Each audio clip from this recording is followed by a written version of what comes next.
Happy Earth Day, everyone.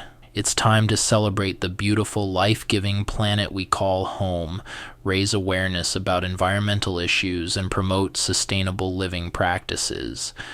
Then go back to exactly what we were doing before, polluting the air, contaminating the oceans, and driving countless species to extinction. Humans are nothing but parasites. We have no other purpose other than to consume, reproduce, and turn everything we touch into waste. We humans are truly unparalleled in our ability to exploit the Earth's resources without a second thought for the consequences. We are like a virus to all that is pure and clean. We are a cancer. We are parasites. Parasitism is a type of symbiotic relationship between two organisms, in which one, the parasite, benefits at the expense of the other, the host. Dependence. Parasites rely on their hosts for survival, growth, and reproduction. They obtain essential nutrients and resources from the host, often consuming more than necessary. Exploitation. Parasites often exploit their hosts, causing damage or harm to them in order to obtain resources. This may lead to weakened immune systems, illnesses, or even death for the host. Reproduction. Parasites often reproduce at a much faster rate than their hosts, increasing their population numbers while potentially overwhelming the host's ability to recover or adapt. The Earth serves as the habitat for humans in a manner akin to how hosts serve as habitats for parasites. Just as parasites depend on their hosts for nourishment and shelter, humans rely on the Earth for essential resources such as air, water, food, and habitat. The Earth provides the necessary conditions for human survival, including a breathable atmosphere, clean water sources, and diverse ecosystems that produce food and sustain life. Hosts provide a stable environment for parasites, regulating factors like pH levels, temperature, and humidity. Similarly, Earth regulates various environmental conditions crucial for human survival, such as climate patterns, atmospheric composition, and natural processes like the water cycle and photosynthesis. Parasites benefit from their hosts' biological functions, such as utilizing nutrients or taking advantage of protective mechanisms within the host. Humans benefit from the Earth's ecosystems through services such as pollination, soil fertility, water purification, and climate regulation. These ecosystem services are essential for human well-being, providing resources, regulating disease, and maintaining a stable environment. Humans engage in habitat-host exploitation akin to parasites, depleting essential resources and disrupting ecological balance to the detriment of Earth's ecosystems. Like parasites draining their hosts, humans exhaust the Earth's resources through practices such as deforestation, habitat destruction, and rampant resource extraction, driven by short-term economic gain and unsustainable development. This exploitation exacts a heavy toll on biodiversity and ecosystem integrity, directly threatening the survival of countless species. Just as parasites exploit their hosts at unsustainable rates, humans consume and exploit Earth's resources at an untenable pace, outstripping the planet's capacity for regeneration. Moreover, human activities disrupt the delicate balance of ecosystems, making them increasingly vulnerable to disturbances and less resilient to recover. Unlike traditional parasites, humans possess the cognitive capacity to understand the consequences of their actions, yet continue to exploit the Earth's resources to the brink of depletion. Fossil fuels are hydrocarbon-based energy sources formed from the decayed remains of ancient plants and animals over millions of years. These resources include coal, oil, petroleum, and natural gas. They are extracted from underground reservoirs or deposits and are primarily used for electricity generation, transportation, heating, and industrial processes.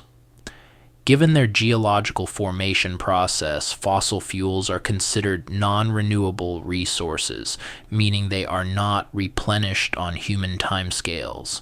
Once extracted and burned, these resources are essentially depleted, with no significant replenishment occurring within human lifetimes. Mining operations, such as coal mining and oil extraction, disrupt ecosystems, destroy habitats, and contaminate waterways with pollutants and toxic chemicals. Minerals are naturally occurring inorganic substances with a specific chemical composition and crystalline structure. Metals are a subset of minerals characterized by their conductivity and malleability. Many metallic minerals, such as iron, copper, and gold, are extracted through mining from ore deposits found in the Earth's crust. Mining activities extract minerals and metals essential for manufacturing, construction, and technology. Many metallic minerals are formed over geological timescales through processes such as magmatic or hydrothermal activity. As a result, these resources are considered non-renewable and are not replenished on human timescales.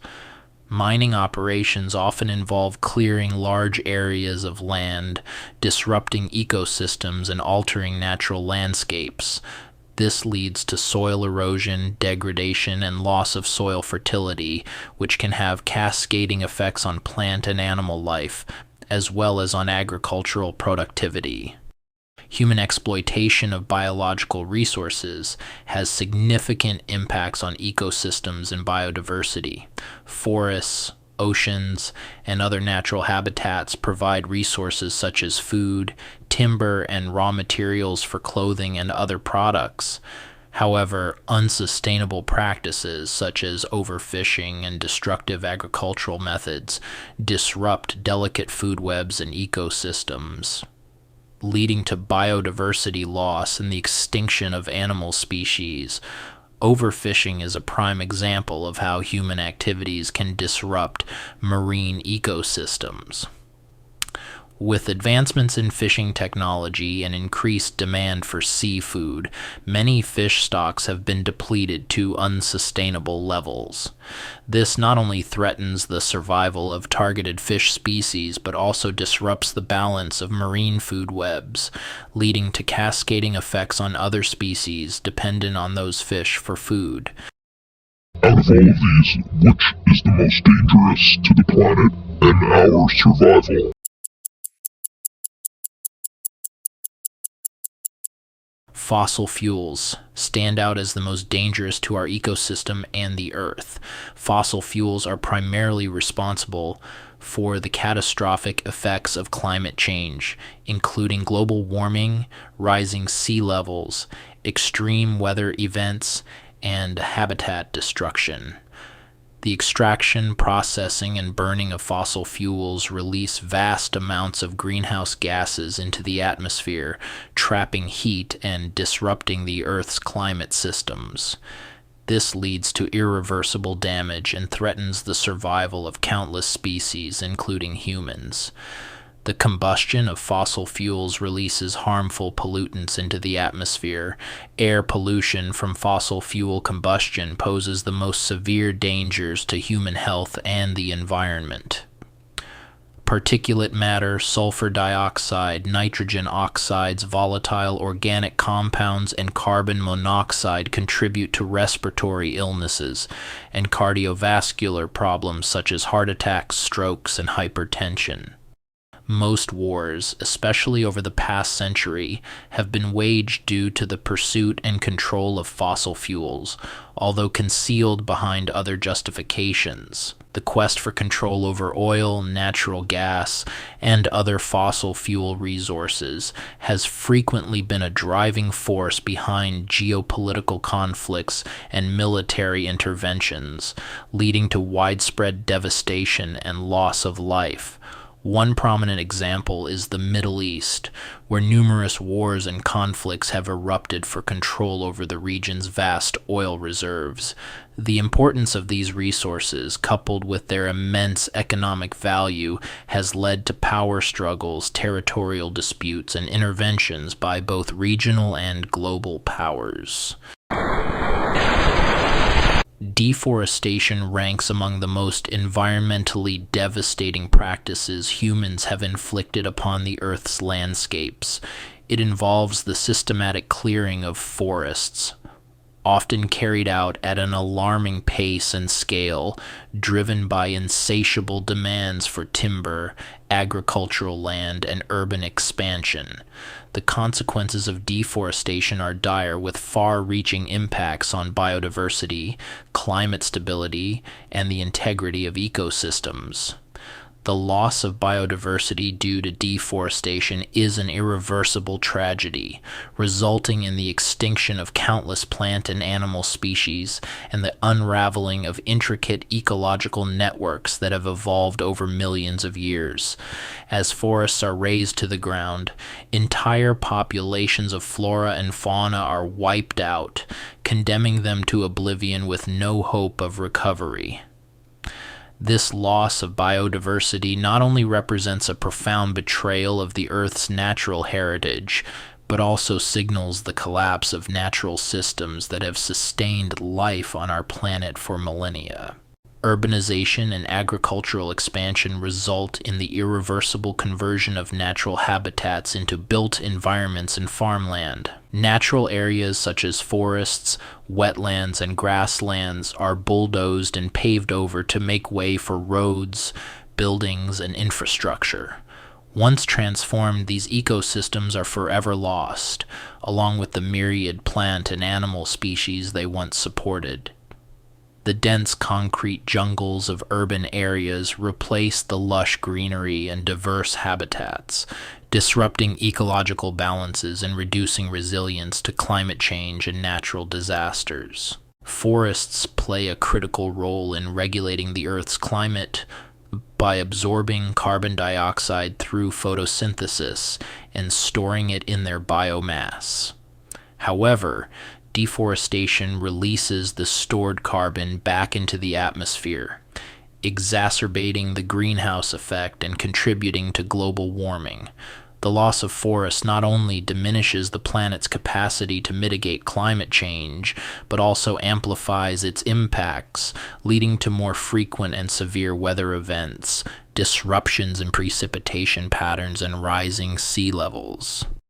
No amount of horror any man can do to another man is even comparable to what man has done, and does do on a regular basis, to non-human life on Earth.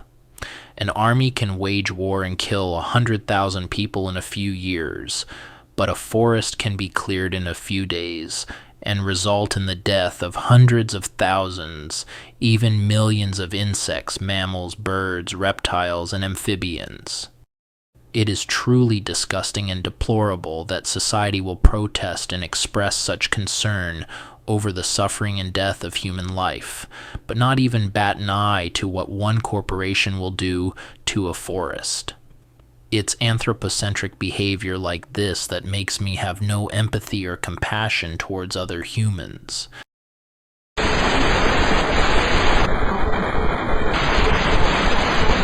Parasites are renowned for their rapid and prolific rates of reproduction, often outpacing hosts' capacity to mount an effective immune response or repair damaged tissues. The constant onslaught of parasitic activity leads to chronic infections or persistent damage, hindering the host's ability to recover. Both humans and parasites exhibit rapid reproduction relative to their respective lifespans. Over the past century alone, the global human population has ballooned to staggering proportions, driven by advances in medicine and technology that have extended life expectancy and reduced mortality rates. At the beginning of the 20th century, approximately 1.6 billion people inhabited the Earth. By the year 2020, this number had skyrocketed to approximately 7.8 billion, a nearly five-fold increase in just 100 years. With each passing year, millions more are added to our ranks, straining the planet's finite resources and pushing ecosystems to the brink of collapse. Some estimates suggest that the Earth could only sustainably support from 9 to 10 billion people with current technologies and consumption patterns. However, achieving even this sustainability at this population level would require significant changes in resource management, energy production, food distribution, and environmental conservation.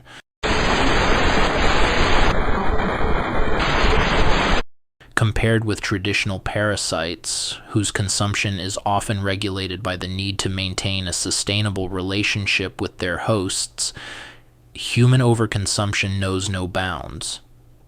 It is driven by a combination of economic incentives, societal pressures, and individual desires that prioritize short-term gains over the long-term health of ecosystems. Much of human consumption is fueled by capitalist economies that prioritize profit maximization above all else. In such systems, the pursuit of monetary gain often leads to the exploitation of natural resources without consideration for their finite nature or the long-term consequences of depletion and degradation. Industries prioritize short-term financial gains over environmental sustainability, resulting in practices such as clear-cutting forests, overfishing, and pollution of waterways. This pervasive culture of selfishness underpins our collective failure to address the environmental crisis with the urgency it demands. At every level of society, from individuals to governments and corporations, self-interest reigns supreme, perpetuating a cycle of exploitation and degradation. Human existence is characterized by an insatiable desire for resources and experiences, driving us to consume and exploit the Earth's finite supplies. Despite growing awareness of the environmental consequences of our actions, we prioritize personal gain and comfort, often neglecting the broader consequences. Human societies are driven by materialism and consumerism, where status and social standing are tied to possessions and consumption patterns. This superficial culture promotes excessive consumption of goods and services, even when they are unnecessary or harmful to the environment. Advertising and marketing campaigns manipulate human desires and create artificial needs, fostering a cycle of overconsumption and waste. Corporations, obligated to profit maximization and shareholder interests, exploit natural resources with reckless abandon, heedless of the ecological devastation left in their wake. Governments, elected to serve the interests of their citizens and steward the public good, succumb to the influence of powerful industries and vested interests, forsaking their responsibility to protect the planet for future generations. The relentless pursuit of material wealth and status drives a culture of consumerism and excess, where possessions and consumption patterns define one's worth and social standing. Incremental changes and token gestures, while touted as progress, are mere window dressing for the status quo of selfishness and systemic inertia. Recycling programs, carbon offsets, and green initiatives offer a veneer of sustainability, but they do little to address the root causes of environmental degradation or challenge the prevailing culture of consumption and exploitation. What's insane to me is that humans possess apparent cognitive capacity for awareness and understanding of the consequences of their actions, but their behavior contradicts this apparent awareness in so many ways. Despite knowledge, humans still choose to exploit and destroy the environment for short-term self-centered gains. It's stuff like this that makes me think of crazy theories like maybe humans, rather than evolving organically are some hybrid alien species whose sole purpose is to destroy the Earth and move on to another planet. Humans have only been present on Earth for a relatively short time compared to the planet's age, but our activities have had such profound and widespread impacts on the planet that rival or surpass any natural disasters of the Earth's entire history. Our impacts threaten the stability of entire ecosystems, the health and well-being of humans themselves, and the future viability of any and all life on Earth as we know it. Either way, I don't see this ever changing. Our brain-dead society have no power to make any significant changes on their own. It would require a combined effort of all the Earth's governments coming together and deciding to prioritize the health and stability of our planet over corporate greed, and that is never gonna happen. We are doomed to extinction, and it's for the best anyway, for we are all nothing but parasites. Thanks for watching. I'd say don't forget to hit that like and subscribe button, but you probably hate me by now, and that's completely understandable because I hate myself. Goodbye.